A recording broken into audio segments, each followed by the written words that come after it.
নমস্কার বন্ধুরা, আমি রুবি গাছ আমার জীবন থেকে বলছি। তো দেখো, আজকে আমি তোমাদের একটা বিশেষ জবা দেখাচ্ছি।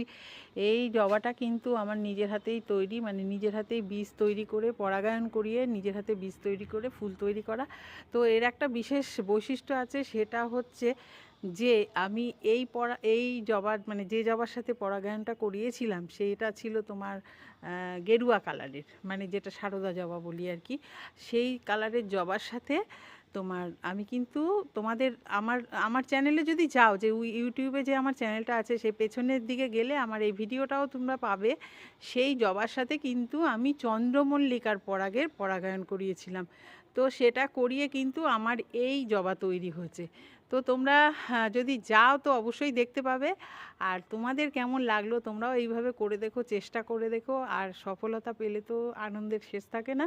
তো যারা বিশেষ করে গাছপ্রেমী, যারা গাছ করতে ভালোবাসো, তাদের জন্যই বলছি, আরও তোমরা করে দেখো, অবশ্যই ভালো লাগবে তোমাদের। তো কেমন লাগলো তোমাদের জবাটা দেখে অবশ্যই কমেন্টস করে জানিও, লাইক করো, শেয়ার করো। নতুন বন্ধুরা আমার চ্যানেলটাকে সাবস্ক্রাইব করে দিও। নতুন পুরনো সকল বন্ধুকে অসংখ্য ধন্যবাদ এতক্ষণ ধরে আমার ভিডিওটা দেখার জন্য। তো এখন আসি, টাটা।